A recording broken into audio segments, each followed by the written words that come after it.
الحمدللہ رب العالمین والصلاة والسلام على سید الانبیاء والمرسلین وعلى آلہ واصحابہ اجمعین.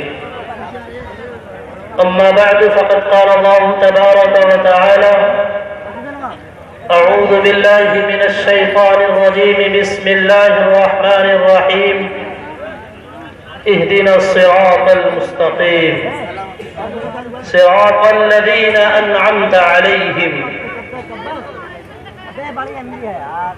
وفي مقام آخر قال الله تبارك وتعالى: ومن يطع الله والرسول فأولئك مع الذين أنعم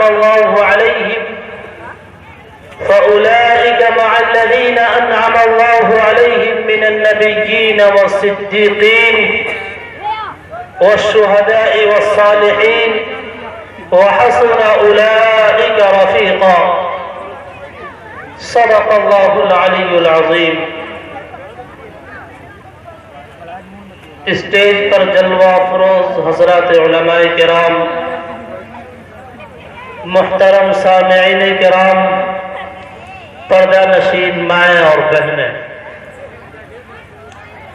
آج کا یہ اجلاس شہدائے اسلام اور اصلاح معاشرہ، اس کے بینر تلے ہم سب جمع ہیں،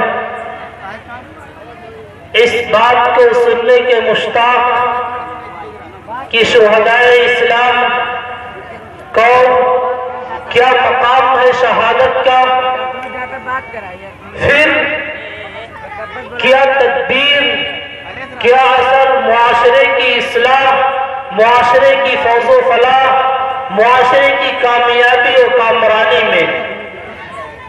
تو سب سے پہلے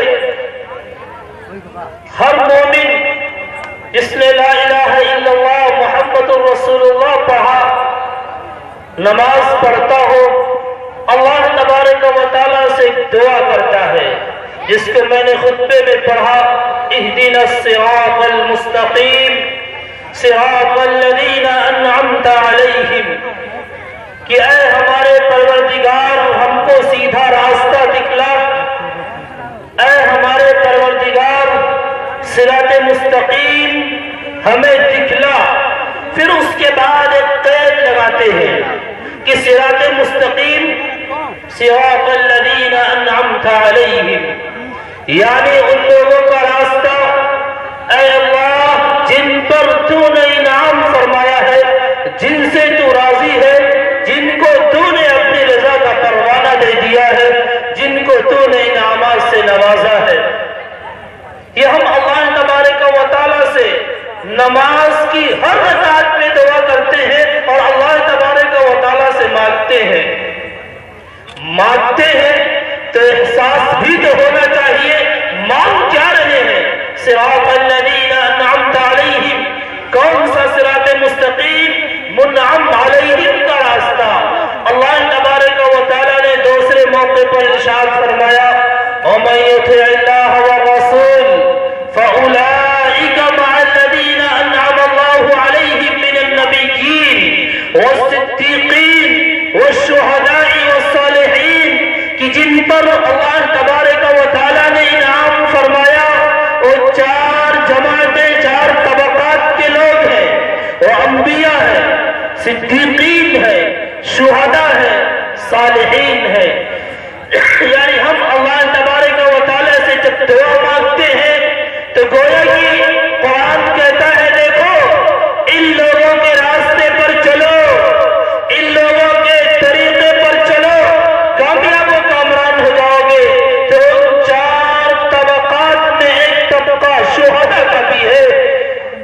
تو ان شہداء جنہوں نے اسلام کی خاطر اور اسلامی تعلیمات پر عمل کا مسئلہ ہو، وہ اسلام کے اعلیٰ اور سربلندی کے لیے ہو، وہ اسلام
ہر ایک کی آرزو ہوا کرتی ہے کہ ہمارا معاشرہ پرامن ہو، وہ جان کا امن ہو، وہ مال کا امن ہو، وہ عزت و آبرو کا امن ہو، وہ ہر طریقے سے پرامن ہو۔ تو انہیں شہدائے اسلام کے ان طریقوں کو بیان کرنے کے لیے کہ معاشرے کی اصلاح میں ان کا کیا کردار ہے، معاشرے کی اصلاح میں وہ کون سا مقام اور کیسی حیثیت رکھتے ہیں، اسی کو بتانے کے لیے اس اجلاس کا انعقاد کیا گیا۔ تو سب سے پہلے میں آپ کو ہلکی سی ایک جھلک شہادت کے مقام کو دکھلاؤں۔ پھر شہداء ہے، 3 شہیدوں کا اگر تذکرہ کر دیا جائے تو شہداء اسلام کا بھی تذکرہ ہو جائے گا، اور ان تینوں نے جس پر اپنی جان کو اللہ تبارک و تعالیٰ کے حوالے کیا ان کا تذکرہ کر دیا جائے، معاشرے کی اصلاح اور اصلاح معاشرہ پر بھی ایک جھلک پڑ جائے گی۔ میں صرف ایک جھلک دکھلاؤں گا، آپ یہ سوچیں کہ اس کی گہرائی اور گہرائی میں بھی بیان کیا جائے نہ تو وقت اس کی اجازت دیتا ہے۔ ابھی ہمارے پاس اور بڑے ہی عظیم الشان اور فصیح اللسان مقررین ہے، ابھی آپ سماعت فرمائیں گے تو سنیں۔ شہادت وہ مقام عظیم ہے، شہادت وہ عظیم الشان مرتبہ ہے جس کی تمنا عام انسان تو عام انسان، صحابہ تو صحابہ، خود اللہ کے رسول صلی اللہ علیہ وسلم نے بھی فرمائی کہ آپ صلی اللہ علیہ وسلم نے اپنی تمنا کا اظہار فرمایا کہ کیا میں اللہ کے راستے میں شہید کیا جاؤں، پھر زندہ کیا جاؤں، پھر شہید کیا جاؤں، پھر زندہ کیا جاؤں، پھر شہید کیا جاؤں۔ تو مقام شہادت کتنی عظیم الشان اہمیت کی حامل، اور شہادت اسلام کی نظر میں کتنی عظمت کا حامل کہ جس کی تمنا اللہ کے رسول صلی اللہ علیہ وسلم نے بیان فرمائی اور تمنا کیا، کیونکہ شہید ابھی اس کا قطرہ زمین پر نہیں گرتا، وہ اللہ تبارک و تعالیٰ اس کا ٹھکانہ دکھلا دیتا ہے۔ اور جب آدمی شہادت کو حاصل کرتا ہے اور شہادت کی گھڑی ہوتی ہے تو اس کا عجیب و غریب مقام ہوتا ہے۔ تمام لوگ حیران اور پریشان، کافرین بھی اور انگشت بدندہ کیا ہو رہا ہے، یہ پورا خاندان ان کا اجڑ گیا، بیوی بیوہ ہو گئی، بچے یتیم ہو گئے، خاندان کا ایک بڑا فرد ان کے گھر سے جدا ہو گیا۔ لیکن جب شہادت کا مقام ملتا ہے، زبان پر ایک جملہ ہے، فزت ورب الکعبہ، رب کعبہ کی قسم میں تو کامیاب ہو گیا۔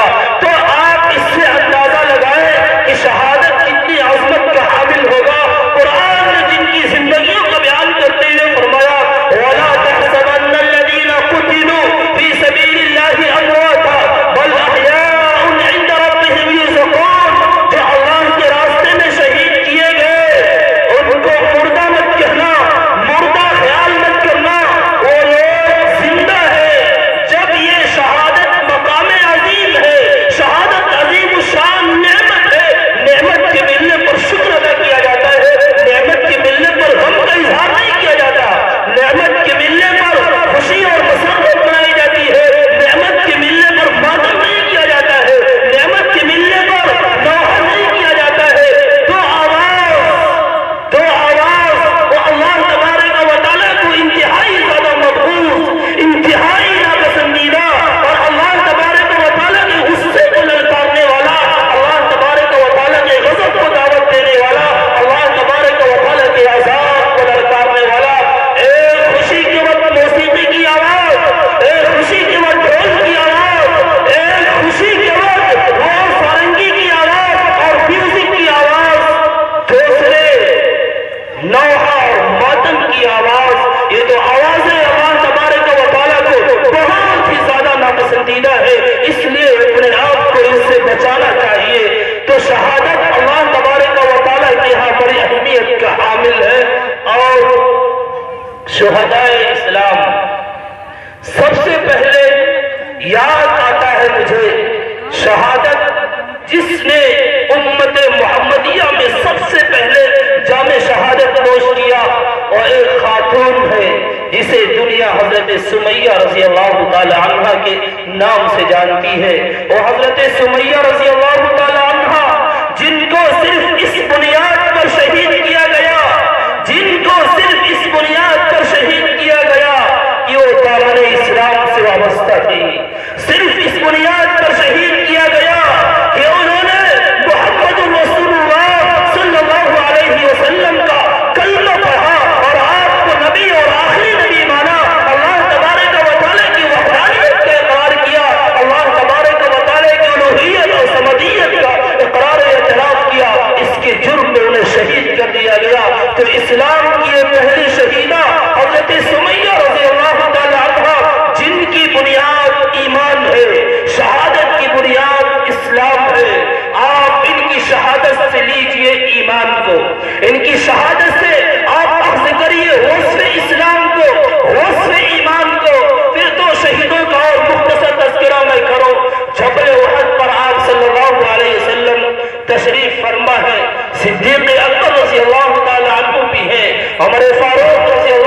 تعلق سے شکایت کی کہ وہ ٹیکس زیادہ وصول کرتے ہیں، ذرا آپ سفارش کر دیں کہ وہ ذرا مزدوری میں کم کر دیں۔ کہا کیا کام کرتے ہو؟ کہا انجینئر ہو۔ کہا بہت اچھی اچھی زرہ اور چیزیں بناتا ہوں۔ کہا جب تم اتنے ماہر ہو تو پھر یہ مزدوری تو بہت کم ہے، یہ ٹیکس کوئی زیادہ نہیں ہے۔ کہا اچھا۔ اس نے دھمکی دی۔ ایک مرتبہ عمر فاروق رضی اللہ تعالیٰ عنہ نے کہا، چونکہ وہ چکی بنانے میں بھی بہت ماہر تھا، ایک چکی بھی بنا کر کے دے دو۔ کہا ایسی چکی بنا کر کے دوں گا جس کا شہرہ چار باغ عالم میں ہوگا، جس کا شہرہ پوری دنیا میں ہوگا۔ عمر فاروق رضی اللہ تعالیٰ عنہ نے کہا اس